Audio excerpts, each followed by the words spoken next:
Jeremy Cole had moved into the quiet cul-de-sac 3 years earlier, seeking a kind of calm he thought only an older neighborhood could offer, the sort of place where people still waved to one another while taking the trash out, where the air smelled faintly of cedar in the summer evenings, and where the loudest sound after dusk was the slow rhythmic sweep of sprinklers across neatly clipped lawns. His home, a sturdy brick colonial built in the late 70s, sat on a slightly sloping lot with a walkout basement, the lower level converted into a climate-controlled wine cellar and storage space for the tools and equipment he used for his small woodworking hobby. That basement was his pride, not just because of the value of the bottles he kept there, but because he had invested significant time and money in ensuring it stayed bone-dry year-round. A high-capacity sump pump, French drains, a layered vapor barrier, and a backup generator to keep it all running during storms. Protecting that space wasn't just a matter of convenience. It was a matter of preserving years of personal investment and irreplaceable items. When Karen Moore moved into the house next door 18 months ago, Jeremy at first tried to welcome her as he had done with every other newcomer. She was in her early 60s, with carefully set hair, a habit of wearing bright floral blouses even on cold days, and a tendency to speak as if she were chairing a meeting, her sentences brisk and loaded with implied expectations. Initially, her complaints were about trivialities, a hedge that she claimed was encroaching on her side of the property line, a delivery truck parked briefly in front of her mailbox, the color of the mulch Jeremy used in his front flower beds. He brushed these off, answering politely but not giving her the satisfaction of seeing him rattled. Yet, as months passed, the frequency of her comments increased, and the topics became stranger. She once implied that the slope of Jeremy's driveway redirected runoff toward her yard, even though any heavy rain clearly flowed toward the street's storm drains. Another time, she insisted that his motion-activated porch lights were blinding her in the kitchen, despite the angle making that physically impossible. Jeremy learned quickly that ignoring Karen did not make her go away. It only seemed to encourage her to escalate. He heard from other neighbors that she had a history of filing small complaints with municipal offices, many of which were dismissed as baseless, but she kept filing anyway, possibly enjoying the disruption more than any potential resolution. She had a sharp eye for weaknesses in others' properties and an uncanny ability to twist an innocent situation into a formal grievance. It was an open secret that she had pressured a family 2 doors down into removing their backyard gazebo after alleging it violated setback requirements, though the city had never confirmed her claims. In the late spring, after a particularly wet week, Jeremy noticed Karen standing at the end of the street, arms folded, watching the runoff surge through the gutter toward the nearest drain. She didn't wave or smile when he caught her eye. Instead, she tilted her head toward his house and smirked in a way that made his stomach tighten. Later that day, as he was loading some materials into his garage, she approached with an odd remark. "Funny thing about water, Jeremy. It always finds its way into the places you least want it to go." Her tone was half casual, half loaded, and before he could respond, she was already walking back toward her driveway. It wasn't the words alone that unsettled him, but the calculated way she delivered them, as if testing how much they could get under his skin. From that moment, Jeremy began to sense that whatever petty disputes had passed between them were entering a more dangerous phase. Karen had shifted from passive-aggressive complaints to veiled suggestions of damage, and given her persistence in past conflicts, he knew better than to assume it was just idle talk. His basement's security against water had never been tested by anything other than nature, but the thought of someone deliberately trying to overwhelm it was something he had never seriously considered until now. It happened on a Sunday evening in early June, the sort of evening that carried the heavy, humid air of an impending storm. Jeremy had been inside, checking over his sump pump system in anticipation of the rain the Weather Service had predicted for later that night. The pump's motor hummed reassuringly as he ran a brief test cycle, and the backup generator clicked to life when he flipped the transfer switch, exactly as it had during every monthly test. Feeling satisfied, he poured himself a glass of iced tea and sat on the back porch to enjoy what might be the last dry hour before the clouds broke. From that vantage point, he could see the top of the street where the old cast-iron fire hydrant stood, a relic from decades ago when the neighborhood had been built. It took him a moment to register what he was seeing. 2 figures in reflective yellow safety vests standing by the hydrant. One bent low over the base with a wrench while the other stood watch. At first, he thought perhaps the water department had decided to flush the hydrant lines ahead of the storm, but no city truck was in sight, and the reflective vests were clean and new-looking, not the worn, dirt-smeared kind he had seen actual. Municipal crews wearing. Then he noticed a third figure, standing a little apart from the others, holding an umbrella even though the rain had not yet started. The umbrella shifted slightly, revealing the unmistakable profile of Karen, her posture upright and self-satisfied, her attention fixed on the house at the bottom of the slope. His house. As Jeremy watched, the man with the wrench gave a sharp turn, and the hydrant shuddered. A split second later, water exploded from its nozzle in a churning white gush, spraying across the asphalt before finding its way into the gutter. Normally, this would not have been alarming. Hydrant water is designed to flow toward the storm drains.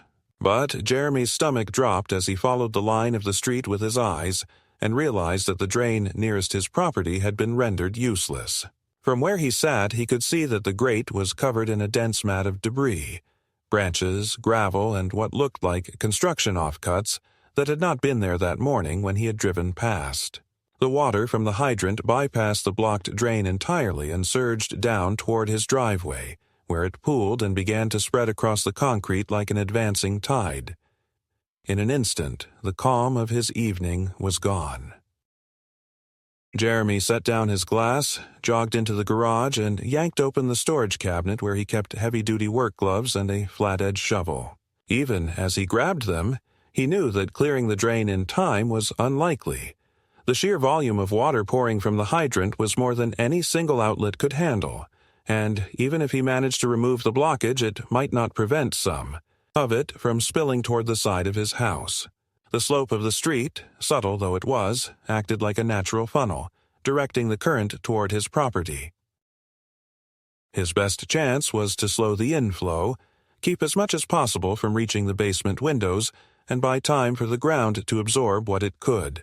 He strode up to the blocked drain, the roar of the water filling his ears, and began prying away the debris. The smell of wet mulch and damp paper filled the air as the first pieces came loose, but behind them was a thick clump of sandbags, the kind used for temporary flood barriers, wedged tightly into the grate. They were soaked and heavy, almost cemented in place by the force of the water pressing them down. Jeremy managed to wrestle one free, and the drain gulped down a sudden rush of water, but it was nowhere near enough to offset the torrent still coming from the hydrant. Over the pounding rush, he heard a voice behind him, Karen's, sharp and carrying even over the water. "Careful there, Jeremy. You wouldn't want to damage city property. That's a serious offense." He turned just enough to see her standing a few paces back, her umbrella angled to shield her face, though there was still no rain. The 2 men in vests had stepped aside from the hydrant now, their wrench work done, and were watching in a way that made Jeremy's skin crawl, like spectators waiting to see how their setup played out. He ignored her and kept working, shoving another sandbag aside, this one so heavy that his muscles burned as he dragged it free. At last, enough of the blockage cleared that the water began to flow more evenly toward the drain, but by then a significant sheet of it had already spread onto his driveway and was creeping toward the narrow side path that led to his basement entryway. Jeremy dropped the shovel and ran back to the house, heading straight for the side yard where he kept a stack of temporary flood barriers. In minutes, he had them positioned across the vulnerable gap, weighted with cinder blocks from his workshop. The barriers wouldn't hold forever, but they could deflect the water long enough for the hydrant flow to be stopped. When he finally looked back toward the top of the street, Karen and her companions were gone, leaving the hydrant still gushing like an open wound in the asphalt. Jeremy pulled out his phone and called the city's emergency water services line, explaining the situation in clipped but controlled tones. The dispatcher took his address and promised to send a crew immediately, her voice betraying a hint of confusion when he told her there had been no official work order and no city vehicle present. By the time the real water department truck arrived and the hydrant was shut off, the rain had begun to fall, adding to the already sodden ground. Jeremy's barriers had held, but just barely. One section had shifted under the combined pressure of hydrant water and rainfall, and the damp line on the concrete showed just how close it had come to breaching. The workers noted the presence of the sandbags in the drain and photographed the scene, shaking their heads when Jeremy told them about the 3 figures he had seen, including his neighbor. One of them muttered that unauthorized hydrant operation was not only illegal but dangerous, as it could damage water mains or disrupt pressure for firefighting.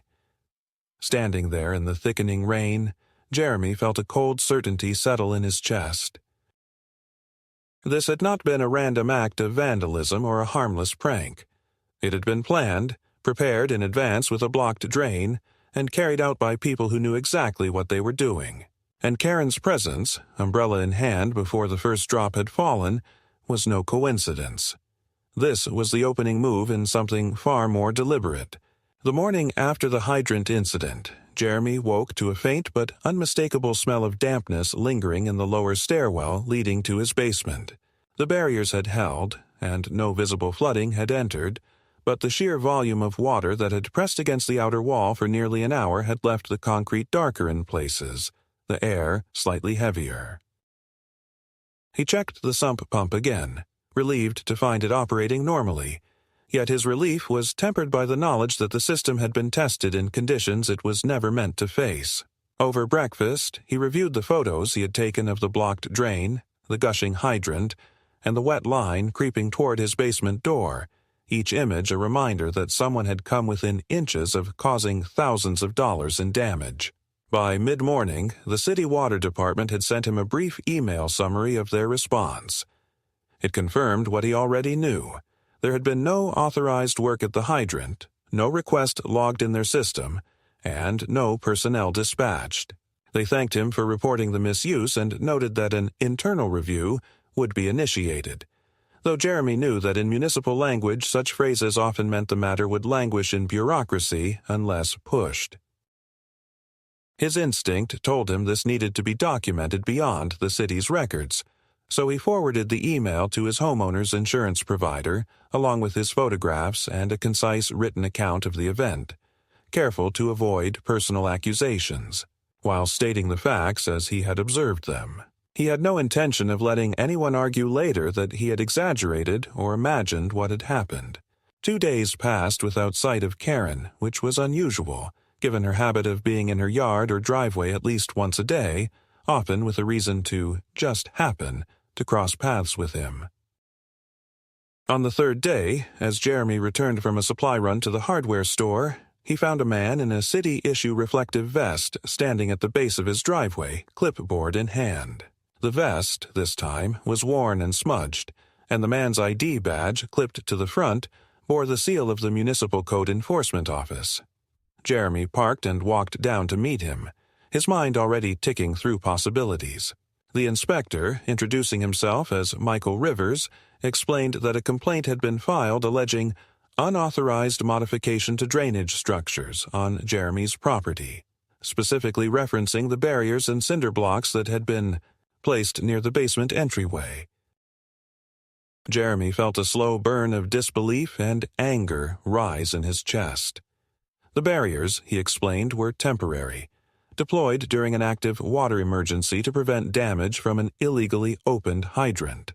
Rivers listened without interruption, occasionally jotting notes, and finally admitted, in a tone that suggested off-the-record candor, that the complaint had come from a nearby resident, though he did not name Karen outright. Jeremy kept his voice steady, reiterating the facts, showing him the photos, and even producing the water department's email confirming the hydrant misuse. Rivers' expression shifted subtly, the kind of change Jeremy recognized as the moment when a person realizes they may have been sent on a fool's errand. After a brief inspection, Rivers concluded that there were no violations, provided Jeremy removed the barriers now that the emergency had passed. Jeremy agreed, dismantling them that afternoon. But the encounter made one thing clear. Karen, or whoever was behind this, was not only willing to take direct action but also to use official channels to put him on the defensive. The hydrant incident had been an opening shot. This was the follow-up, aimed at painting him as the problem. That evening, while Jeremy was reorganizing the cinder blocks back into their storage corner, he heard a faint scraping sound from the front of his property, near the street. Stepping quietly onto the porch, he caught sight of a figure crouched beside the curb, doing something at the storm drain. The shape of the umbrella was all too familiar, even without seeing her face. Karen straightened abruptly, glanced toward his house, and walked away at a brisk pace, disappearing behind a parked SUV. When Jeremy went to the drain minutes later, he found a small bundle of wet leaves and dirt pressed into the grate, not enough to block it entirely, but enough to slow the flow. It was, he realized, a test, probing for whether he was paying attention. The following day, the first real summer storm rolled through, and although the rain was steady rather than torrential, Jeremy stayed home to monitor the drains and sump system. Halfway through the afternoon, as the downpour softened into a drizzle, he saw Karen walking along the opposite side of the street with a man he didn't recognize, both carrying reusable grocery bags.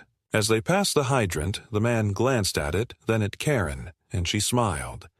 A quick, tight smile that vanished as soon as she saw Jeremy watching from his window. It was a small exchange, but in his gut, Jeremy felt the same cold certainty as before. Whatever was going on, it wasn't over, and they were planning their next move.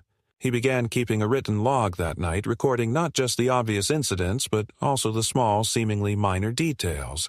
Strange cars parked for long periods, repeated appearances near the hydrant or drain, unexplained debris in the gutter.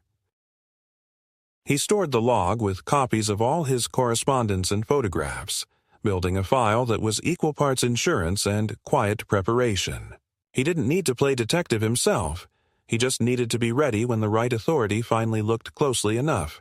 And if past experience with Karen had taught him anything, it was that she would give him more material sooner rather than later. A week after the city inspector's visit, Jeremy's quiet resolve to simply document and prepare was tested in a way that left him with no doubt about the level of coordination behind the incidents. It began with an envelope in his mailbox, postmarked from a small nearby town and bearing no return address. Inside was a neatly typed notice on stationery that bore the seal of the Regional Water Authority, informing him that, as per our recent inspection, his property was in violation of municipal water runoff regulations, and that immediate corrective action was required to avoid fines. The letter referenced unauthorized alterations to municipal drainage pathways, language eerily similar to the complaint the city inspector had mentioned. It listed a contact number for arranging compliance, but the number, when Jeremy called it from his landline, rang twice before redirecting to a generic voicemail with no mention of the authority. He suspected a forgery, but the quality of the letterhead and the precise bureaucratic tone made it dangerous to ignore. So he scanned the document and sent it to his attorney with a brief explanation of the ongoing situation. His attorney, Mark Ridley, called him back within the hour. Mark was a calm, methodical man who disliked speculation, but had a sharp instinct for when something smelled wrong. He told Jeremy that not only was the letter suspicious, but the seal on the stationery was outdated. The Water Authority had updated its branding 2 years ago. Mark also pointed out that legitimate violation notices always came by certified mail and were recorded in public databases, which this one had not been. His advice was to keep the original for evidence, notify the actual Water Authority to confirm its falsity, and continue compiling the file he had been building. Jeremy followed the advice, and when he spoke to a supervisor at the real authority, she confirmed they had never sent such a letter and asked if she could forward the scanned copy to their legal department. It was the first time Jeremy felt that someone outside his immediate circle truly understood the seriousness of what was happening. 2 days later, the weather turned sharply hot, and the sudden evaporation of the previous week's rain left a brittle dryness in the air. It was the early evening when Jeremy noticed movement near the hydrant at the top of the street. This time, instead of two figures in safety vests, there was a white service van with no markings parked on the curb, its rear doors open, revealing coiled hoses and what looked like a portable pump. Standing beside it was the same man he had seen walking with Karen after the storm, his posture casual, but his eyes scanning the street with deliberate care. Karen herself appeared moments later from her driveway, exchanging a few words with him before pointing down the slope toward Jeremy's house. The man nodded, then began uncoiling a length of hose toward the gutter. Jeremy's instinct was to walk straight up and confront them, but he forced himself to think in terms of Mark's advice. Avoid escalation, gather evidence, and use legitimate channels. He went inside, retrieved a digital camera with a strong zoom lens he used for photographing his woodworking projects, and took a series of shots from an upstairs window, making sure to capture the license plate of the van, the hose being laid toward the curb and Karen gesturing down the street. As he watched, the man ran water through the hose for a few minutes, creating a steady stream into the gutter, then shut it off and reeled it back in, the entire exercise lasting less than 10 minutes.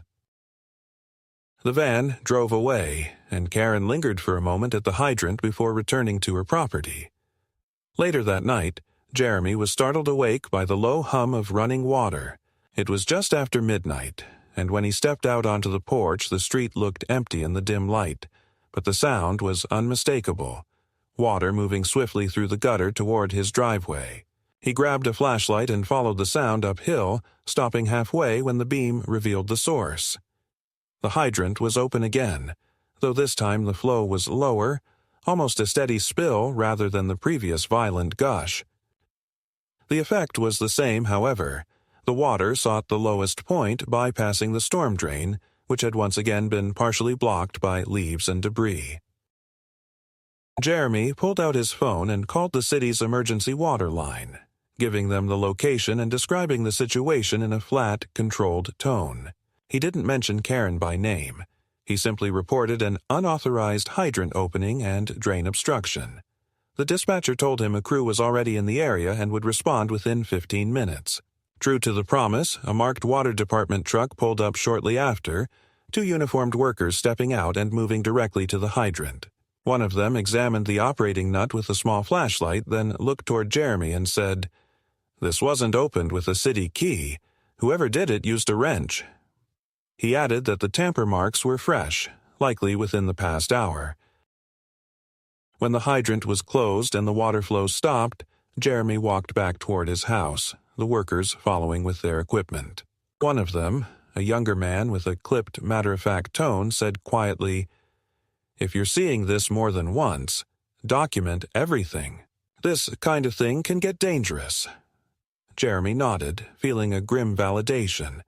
His quiet preparation had been the right move, and now there were witnesses who could corroborate his account. The next morning, he sent the new photographs and a detailed timeline of events to Mark, who replied that they were building a strong case for both civil and possibly criminal action. Mark suggested that Jeremy also forward copies to the city's legal counsel, framing it as a concern for public safety as well as personal property protection. Jeremy did so, and for the first time in weeks he felt the faint sense that the momentum was shifting. Not in his favor yet, but at least toward broader scrutiny of what was happening. That evening, as the sun dipped low and the heat began to ease, Jeremy caught sight of Karen standing at her mailbox, leafing slowly through her mail while glancing in his direction. There was no smirk this time, no direct provocation, only a look that was hard to read, as though she were recalculating her next step. It struck him that this was not someone acting in random spite. She had a plan, and it was adaptable. He realized that whatever her motivation, she was willing to change tactics if one approach failed. That made her not just an irritant, but a genuine threat to his home and peace of mind. 3 days after the second hydrant incident, Jeremy thought perhaps the recent flurry of activity had finally drawn enough attention from the city to make whoever was responsible back off, but that sense of fragile calm was shattered in a way that felt less like a warning and more like an outright challenge. It was late afternoon, the kind of sweltering summer day where the air seems to press against the skin, and even the faintest breeze feels manufactured, when he heard the low growl of a vehicle idling near the curb in front of his house.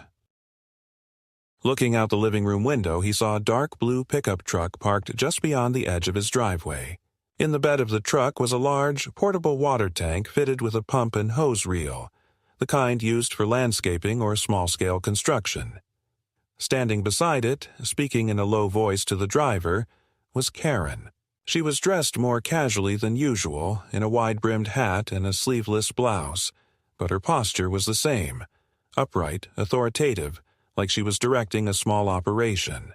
Jeremy's first impulse was to step outside and confront them, but the lessons of the past weeks had taught him that acting impulsively would only give them room to twist the narrative. Instead, he moved to the side window where he could observe without being obvious, watching as Karen gestured toward the slope of the street. The driver, a stocky man in his 40s with a shaved head, nodded and began unwinding the hose from the reel. The nozzle was heavy-duty, designed to release a broad, high-pressure stream. Jeremy's stomach tightened as he realized exactly where that stream would be directed, the gutter above the partially blocked storm drain. The man opened the valve, and water gushed out, surging down the gutter in a controlled but deliberate flow.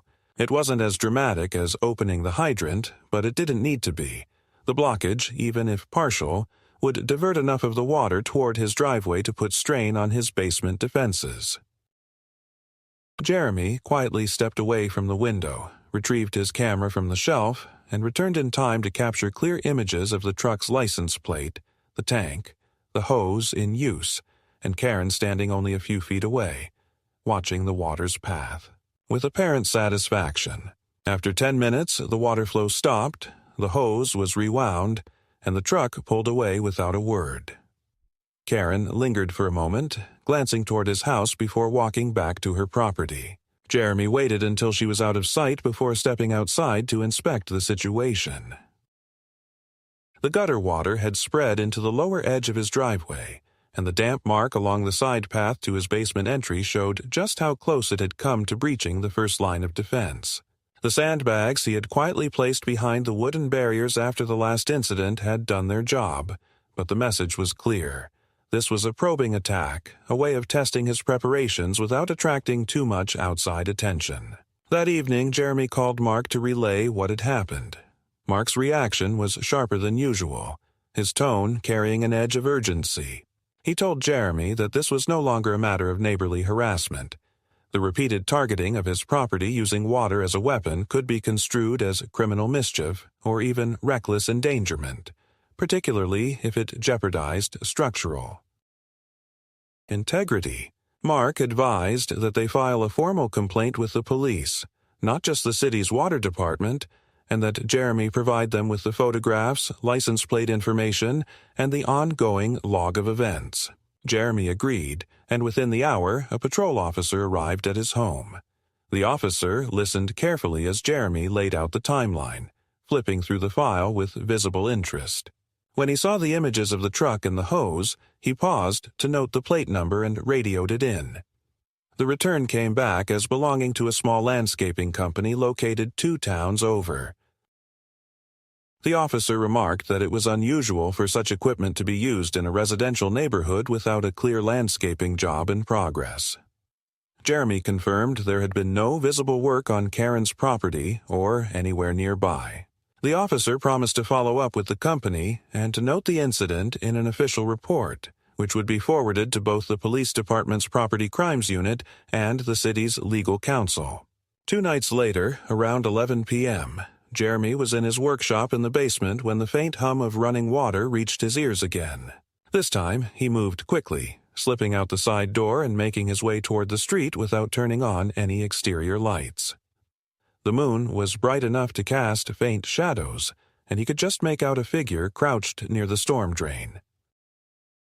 It wasn't Karen this time. It was the same man from the landscaping truck, his hands deep in the grate rearranging debris. Jeremy's sudden appearance startled him, and for a brief moment their eyes met before the man straightened, muttered something under his breath, and walked briskly toward a waiting sedan parked halfway up the street. The car pulled away without headlights, disappearing into the darkness. Jeremy stood there for a long moment, the damp smell of the gutter water mixing with the faint scent of gasoline from the departing vehicle. He knew now that this was no idle harassment. Karen had help, and that help was willing to operate at night, quietly and deliberately. It was a coordinated campaign, and he was the target. That knowledge didn't frighten him so much as it hardened his resolve. Every action they took left a trace, and he was collecting them all. The tipping point came faster than Jeremy expected. A line of thunderstorms rolled through late on a Friday night, the kind that lit up the horizon in rapid flashes and sent wind gusts through the trees with a sound like tearing fabric. The rain began heavy and relentless, turning the street into a shining ribbon of runoff within minutes. Jeremy was in the basement checking the pump system when he noticed the sound of water outside change subtly. Less of the diffuse patter of rainwater finding the gutters, more of a concentrated, rushing hiss. That sound made his stomach clench because he had heard it twice before. He bolted up the stairs, crossed to the front door, and saw through the distorted glass panel the unmistakable plume of water surging from the hydrant at the top of the street. Even from that distance, the turbulence of the flow was visible under the streetlights, the spray whipping sideways in the wind.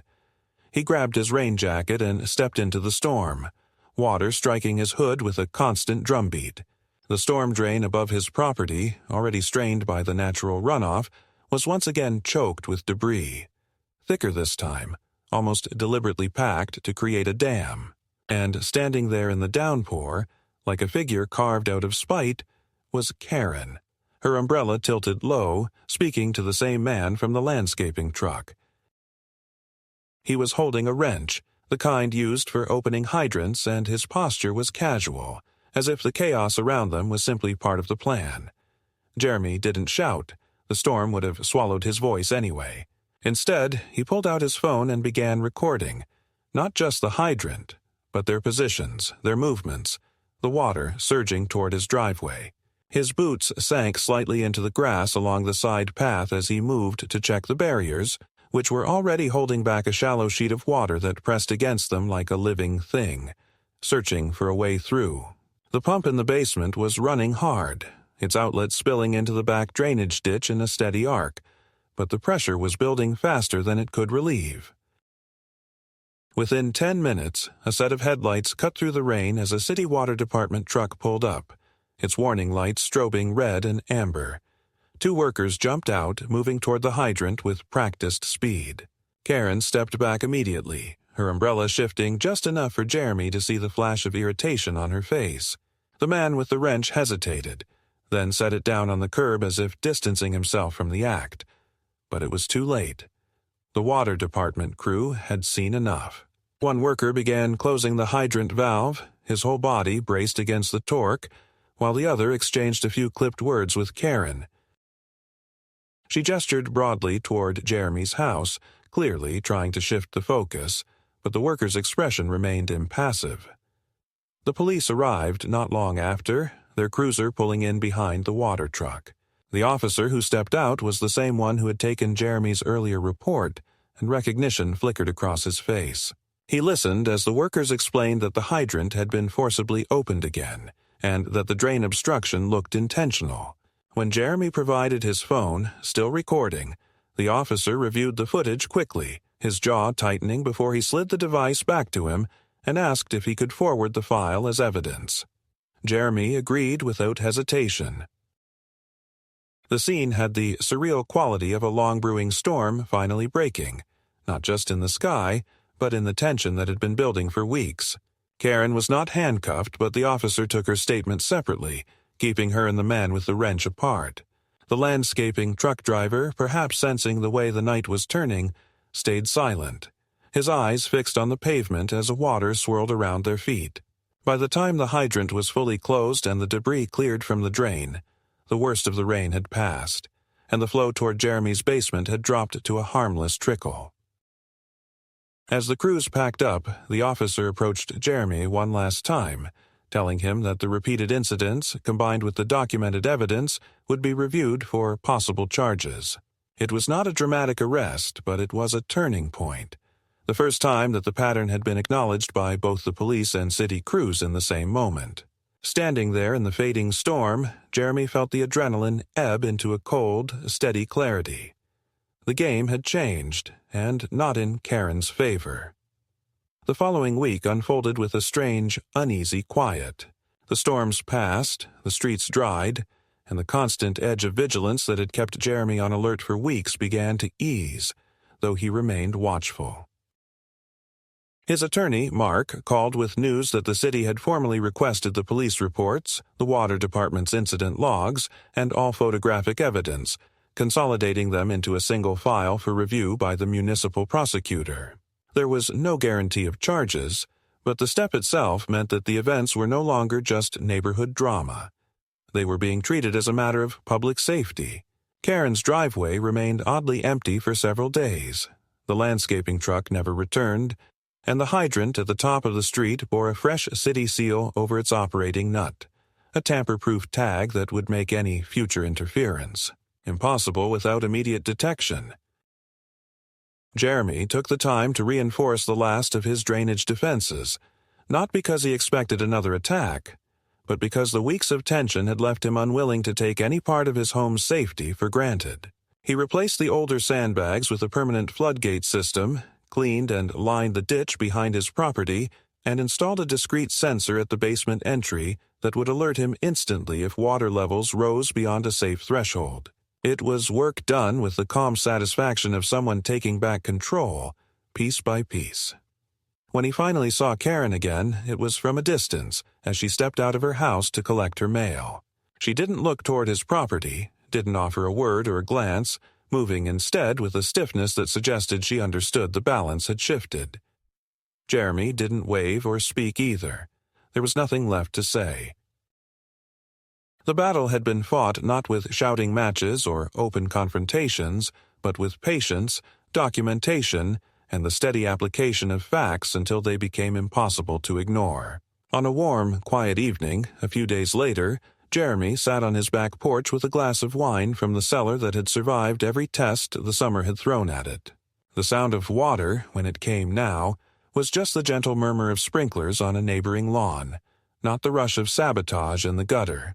He knew that peace in a place like this was never permanent, that some neighborly tensions never truly vanished, but he also knew that he had set a precedent, one that would make anyone think twice before turning the street's water against him again.